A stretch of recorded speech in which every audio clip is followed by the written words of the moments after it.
क्या आप 10 सेकंड के अंदर इस क्वेश्चन का आंसर बता सकते हैं? The cat is dash the table. आपको डैश की जगह पर एक प्रीपोजिशन फिल करनी है।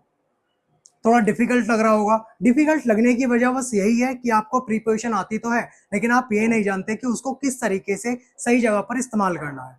तो आज की क्लास का टॉपिक रहने वाला है प्रीपोजिशन, जो कि हम बिल्कुल बेसिक से स्टार्ट करेंगे और जानेंगे किस तरीके से प्रीपोजिशन को सेंटेंस के अंदर यूज करा जाता है। पहले हम समझते हैं डेफिनेशन को कि प्रीपोजिशन की डेफिनेशन क्या होती है।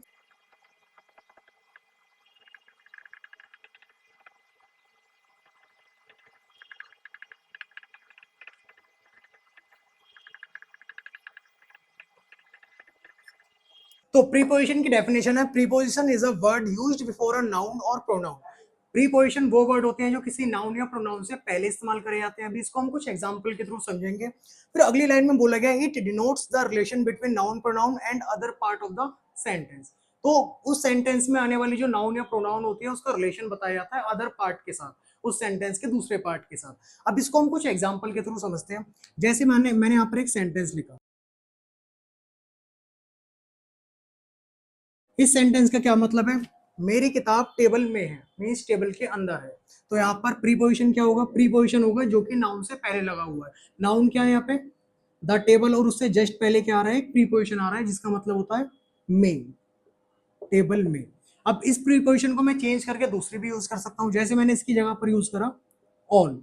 ऑन का मतलब होता है पर। My book is on the table, मेरी किताब जो है वो टेबल के ऊपर है। इस तरीके से तो हल्का सा हम प्रीपोजिशन को चेंज करते हैं तो सेंटेंस का सेंस भी चेंज हो जाता है।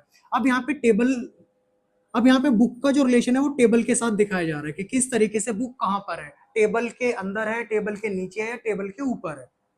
हम दूसरा एग्जाम्पल लेते हैं। जैसे मैंने यहाँ लिखा students were in the class. अब इस सेंटेंस के अंदर आप मुझे बताओ कि प्रीपोजिशन क्या है? Very good. इस सेंटेंस के अंदर जो प्रीपोजिशन है वो है इन, क्योंकि ये रिलेशन बता रही है स्टूडेंट्स का किसके साथ? क्लास के साथ। कि स्टूडेंट्स कहां पर है? स्टूडेंट्स क्लास के अंदर है, इन द क्लास। अब मैं कुछ सेंटेंस आपको देता हूं जिसके अंदर आपको बताना है कि क्या प्रीपोजिशन यूज करी जाएगी, और आप उसी के आंसर मेरे को नीचे कमेंट में दे दो। जैसे मैंने कुछ एग्जाम्पल लिखे।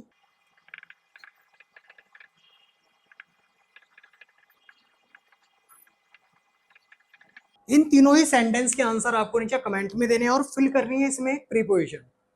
चलिए अब आगे मूव ऑन करते हैं इसके टाइप्स की तरफ कि प्रीपोजिशन के कितने टाइप्स होते हैं। तो बेसिकली प्रीपोजिशन के तीन ही टाइप्स हैं, preposition of time, preposition of place and preposition of direction. हम वन बाय वन तीनों को ही क्लियर करेंगे बिल्कुल बेसिक से। तो पहले हम बात करते हैं प्रीपोजिशन ऑफ टाइम की। प्रीपोजिशन ऑफ टाइम में कुछ ऐसे वर्ड्स यूज करे जाते हैं जिससे हमें टाइम का पता चलता है। जैसे मैंने यहाँ पर पहले इनका यूज करा। अब इनका जो यूज है सेंटेंस के अंदर लॉन्गर ड्यूरेशन को दिखाने के लिए करा जाता है, मतलब बहुत लंबे समय को दिखाने के लिए। अब ये खासकर जो इन है किसकी जगह पर यूज करा जाएगा? Years, months and seasons. जैसे अगर मैं बात कर रहा हूँ साल की तो उस टाइम पे भी इनका यूज करना है, और मैं बात कर रहा हूँ मंथ्स की तो भी इनका यूज होगा, और सीजन के टाइम पर भी यूज करा जाएगा इनका। जैसे मैंने यहाँ पर एक सेंटेंस लिखा, I was happy in 2021। I was happy in 2021। मैं 2021 में खुश था। तो अब यहाँ पर जो टाइम आया हुआ या कह सकते हैं जो ईयर आया हुआ है उससे जस्ट पहले हमने यूज करा है किसका? इनका। अब इसी तरीके से हम दूसरा एग्जांपल लेते हैं।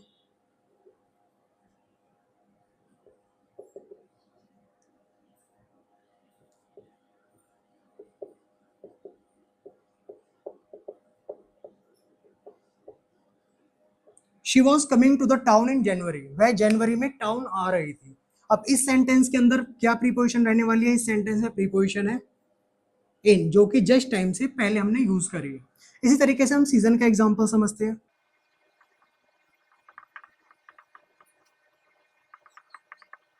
Trees grow in the summer season. जो ट्रीज हैं वो समर सीजन में ग्रो करते हैं।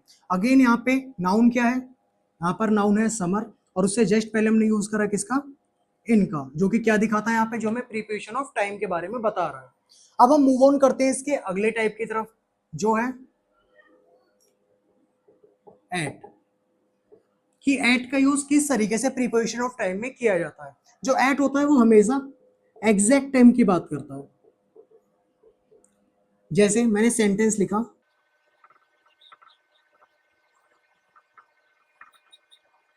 आई will be in the class at 4 PM।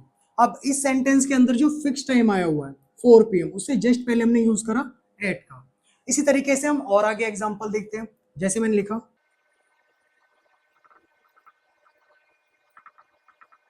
She was doing yoga at sunrise, वह सनराइज के टाइम पर क्या कर रही थी, योगा कर रही थी।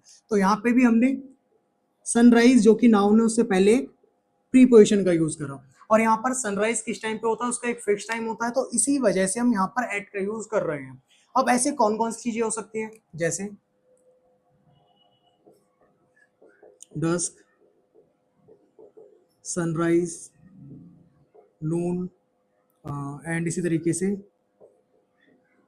Don, sunset. ये वो चीजें हैं यहाँ पर जो कि बिल्कुल फिक्स टाइम पर होती हैं। जैसे अगर मैं नून की बात करूं तो नून तब होता है जब दोपहर के 12 बज रहे होते हैं, मीन्स एग्जैक्ट टाइम, इस तरीके से। तो इसीलिए जब भी ये वर्ड आएंगे तो इनसे पहले हमें एट का यूज करना होगा। चलिए अब हम मूव ऑन करते हैं इससे अगले टाइप की तरफ। अब इसके बाद इसका तीसरा टाइप है ऑन। अब ऑन का यूज कहाँ कहाँ करा जाएगा, अभी हम सिर्फ टाइम की बात कर रहे हैं तो टाइम के परस्पेक्टिव से देखते हैं कि ऑन का यूज कहाँ होता है। ये होता है डेज और डेट्स के लिए। जब भी हम डेज की बात करते हैं, डेट्स की बात करते हैं, तो उससे जस्ट पहले हमें ऑन का यूज करना होता है। जैसे मैंने लिखा, I will join the batch on Monday, मैं मंडे को बैच ज्वाइन करूंगा, इस तरीके से। वैसे मैंने यहाँ पे एक दूसरा एग्जांपल लिया,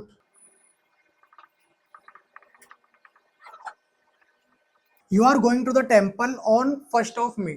तुम 1 मई को कहाँ जा रहे हो, टेम्पल जा रहे हो, मतलब मंदिर जा रहे हो। तो अगेन यहाँ पर एक फिक्स डेट है और उससे जस्ट पहले हमने यूज करा है ऑन का।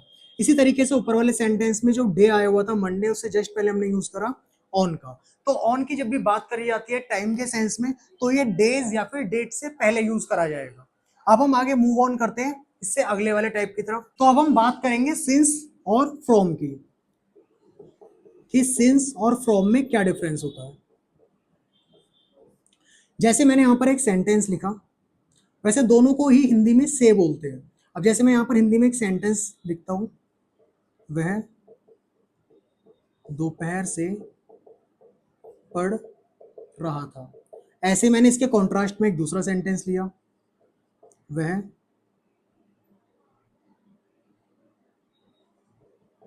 शाम को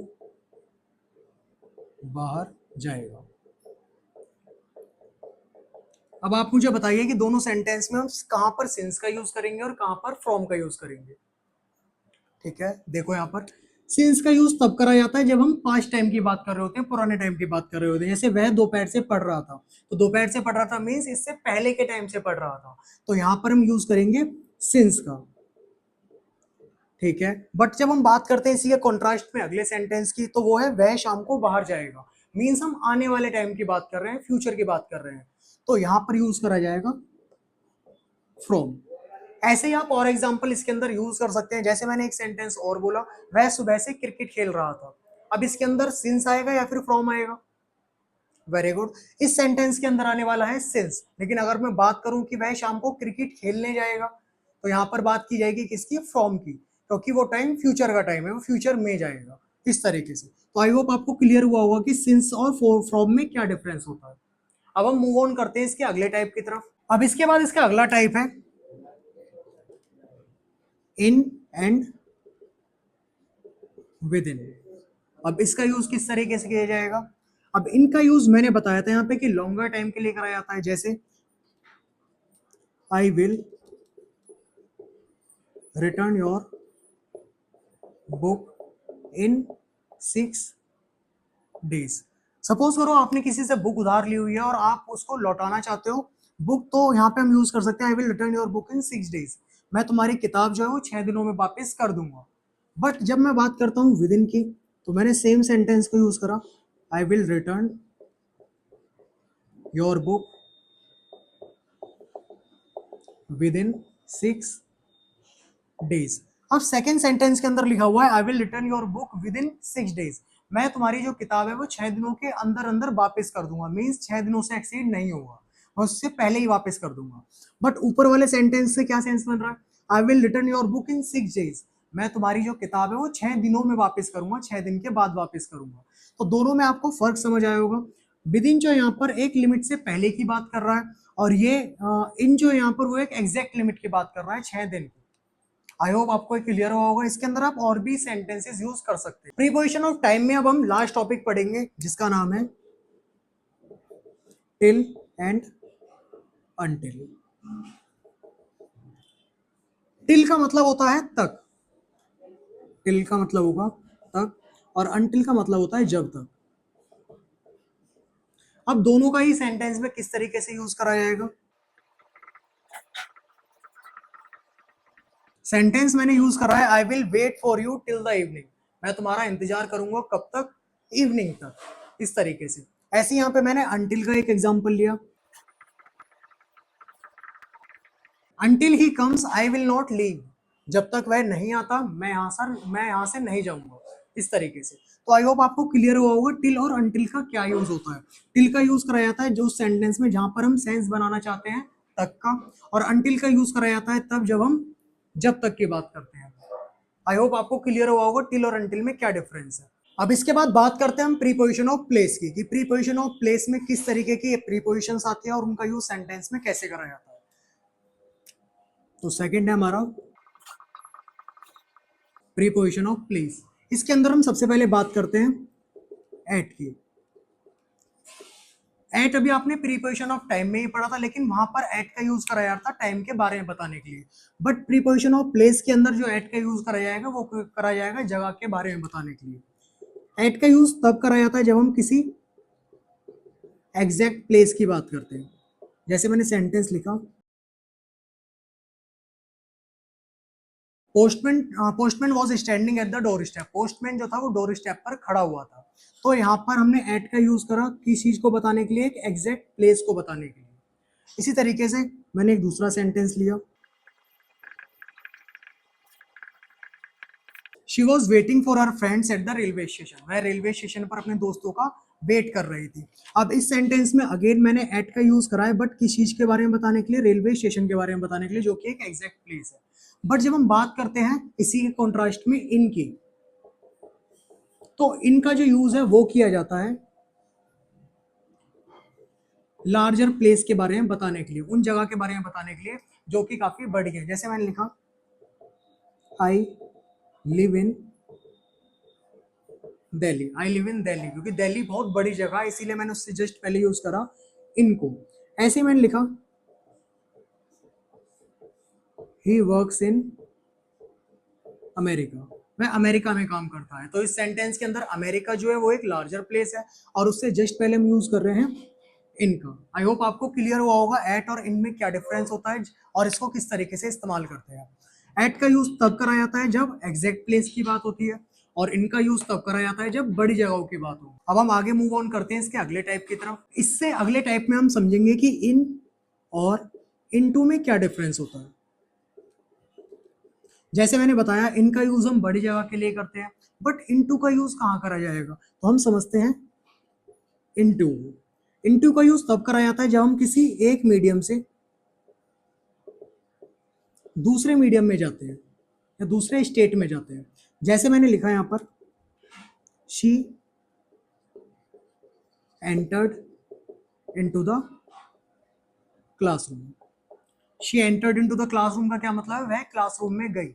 अब वो एक स्टेट से एक मीडियम से दूसरी जगह पर गई, ठीक है ना। तो इसीलिए मैंने यूज करा किसका, इनटू का। या फिर मैंने दूसरा एग्जांपल लिया, ही डाइव्ड इनटू द रिवर, उसने रिवर में डाइव लगाई। अब इस सेंटेंस के अंदर जो व्यक्ति है वो एक मीडियम से दूसरे मीडियम में जा रहा है, उसने छलांग लगाई, तो किस मीडियम में चला गया, वो गया रिवर। अब इस सेंटेंस के अंदर क्या हो रहा है, इस सेंटेंस में भी जो व्यक्ति है वो एक स्टेट से दूसरे स्टेट में जा रहा है, कहीं दूसरे स्टेट में एंटर कर रहा है। इसी तरीके से तो इनटू का यूज हम तब करते हैं जब कोई भी व्यक्ति एक मीडियम से दूसरे मीडियम में जाता है। जैसे मैंने दो एग्जाम्पल लिखे। अब हम चलते हैं इससे आगे की तरफ। अब इसके आगे हम समझते हैं कि on, upon and on to में क्या डिफरेंस है। अब हम इसके कुछ एग्जांपल्स लेके चलते हैं ताकि आपको क्लियर हो जाए कि ऑन, अपॉन और ऑन टू जो है प्रीपोजिशन ऑफ प्लेस में कैसे काम करते हैं। तो मैंने पहला एग्जांपल लिया, he was sitting on the table, वह टेबल पर बैठा हुआ था। अब यहाँ पर मैंने ऑन का यूज क्यों करा, क्योंकि उसकी बॉडी जो थी उस टेबल पे टच कर रही होगी, इसी वजह से यहाँ पे ऑन का यूज करा गया है। ऑन का मतलब होता है पर, और इसका यूज वहां करते हैं जहां पे हमारी बॉडी किसी चीज को टच कर रही हो। For example right now I am standing on the floor, तो मैं फ्लोर पर खड़ा हुआ हूं, तो मैंने ऑन का यूज करा। क्यों? क्योंकि मेरे पैर जो है वो फ्लोर को टच कर रहे हैं। इसी तरीके से हम बात करते हैं अपॉन की।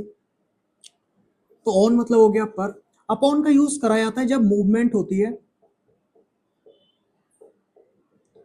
ऊपर से नीचे की तरफ।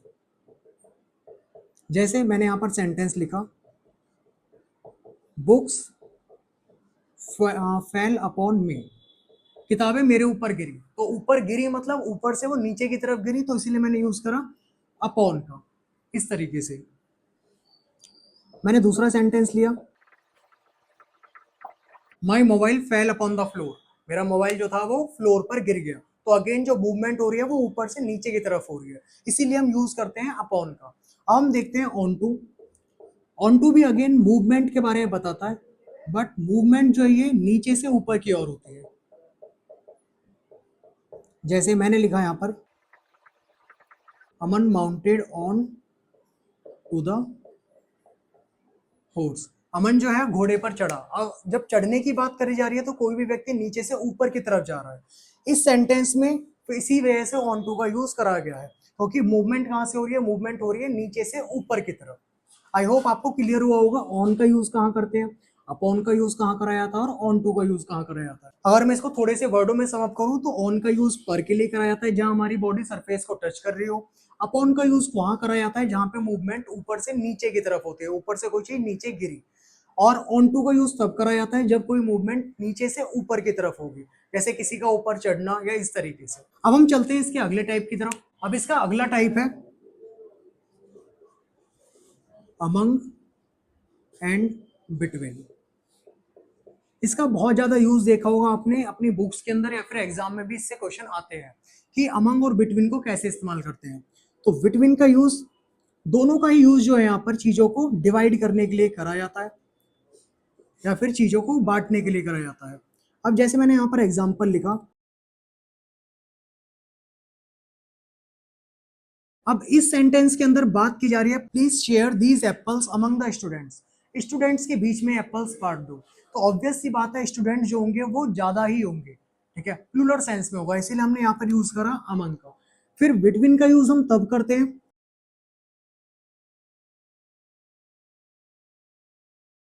Please share these apples between Aman and Aryan. अब इस सेंटेंस के अंदर मैंने बिटवीन का यूज क्यों करा है, क्योंकि चीज बांटनी तो है, एप्पल्स बांटने हैं, बट दो ही लोगों के बीच में बांटने हैं। तो जब हम किसी भी चीज को दो लोगों के बीच में बांटते हैं तो वहां पर हम यूज करते हैं बिटवीन का। और जब उसी चीज को हमें बहुत सारे लोगों के बीच में बांटना होता है तो हम यूज करते हैं अमंग का। तो आई होप आपको ये क्लियर हुआ होगा कि अमंग और बिटवीन में क्या डिफरेंस होता है। तो हम अब मूव ऑन करते हैं अगली प्रीपोजिशन की तरफ, जो कि है प्रीपोजिशन ऑफ डायरेक्शन। तो प्रीपोजिशन का तीसरा टाइप है प्रीपोजिशन ऑफ डायरेक्शन।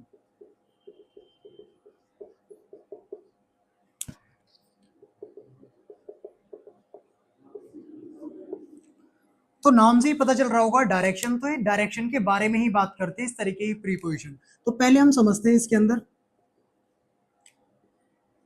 टू का यूज किस तरीके से करा जाता है। जैसे मैंने सेंटेंस इस्तेमाल करा, I am going to the school, I am going to the school. इस सेंटेंस के अंदर मैंने अगेन एक नाउन से पहले प्रीपोजिशन का यूज करा है। अब इसके अंदर जो प्रीपोजिशन का यूज हुआ है वो क्या बता रही है, इस सेंटेंस में टू हमें बता रहा है कि हम किसी एक मीडियम में एक जगह से दूसरी जगह पर जा रहे हैं। तो टू का यूज तब करा जाता है जब हम किसी एक प्लेस से दूसरे प्लेस की तरफ जाते हैं। ऐसे मैंने यहाँ पे दूसरा एग्जांपल यूज करा, she is going to her village, वह अपने गांव जा रही है। इस सेंटेंस के अंदर अगेन वो एक प्लेस से दूसरे प्लेस में जा रही है, तो इसी वजह से मैंने यहाँ पर यूज करा टू का। तो आई होप आपको क्लियर हुआ होगा कि टू का यूज किस तरीके से करते हैं। अब हम आगे बात करते हैं एक्रॉस एंड अलोंग, इन दोनों में क्या डिफरेंस होता है। तो पहले हम बात करेंगे अलोंग की। तो इसमें मैंने एक एग्जांपल लिखा, she was walking along the road, वह रोड के साथ साथ चल रही थी, मीन्स एक ही लाइन में आगे मूव कर रही थी। बट जब मैं अगर इसी सेंटेंस को अक्रॉस लगा के बनाऊं तो सेंटेंस ऐसे होगा, she was walking across the road. इसका मतलब है कि वो रोड के एक साइड से दूसरे साइड की तरफ जा रही थी, तो इसीलिए मैंने यूज करा अक्रॉस का। तो अलोंग का यूज तब करा जाता है जब हम एक ही डायरेक्शन में मूव ऑन करते रहते हैं, आगे बढ़ते रहते हैं। और अक्रॉस का यूज तब करा जाता है जब हम बार बार अपनी डायरेक्शन को चेंज करते हैं। तो आई होप आपको अलोंग और अक्रॉस में डिफरेंस समझ आया होगा कि किस तरीके से इसको यूज करा जाता है। तो आई होप आपको प्रीपोजिशन का ये टॉपिक क्लियर हुआ होगा, हमने बिल्कुल बेसिक से चीजें समझी थी। और अब मैं आपको कुछ होमवर्क देता हूं जो आपको नीचे मुझे कमेंट में बताना है। तो आज का होमवर्क आपके लिए रहने वाला है, तो ये कुछ सेंटेंसेस है जो आपको एज अ होमवर्क करने हैं। और जहां पर डैश है वहां पे आपको एक प्रीपोजिशन का यूज करना है, और वही प्रीपोजिशन यूज करनी है जो मैंने आपको अभी इससे पहले बताई है। तो इन सब के आंसर आप मुझे नीचे कमेंट में बताना, तो फिर मैं बताता हूँ कि आपने 8 में से कितने जो सेंटेंसेस थे वो ठीक करे हैं और या क्या गलती रही। तो प्रीपोजिशन की इस वीडियो से आपको काफी कुछ सीखने को मिला होगा। अगर आपको वीडियो हेल्पफुल लगी तो वीडियो को लाइक कीजिए, कमेंट कीजिए, शेयर कीजिए और चैनल को सब्सक्राइब कीजिए।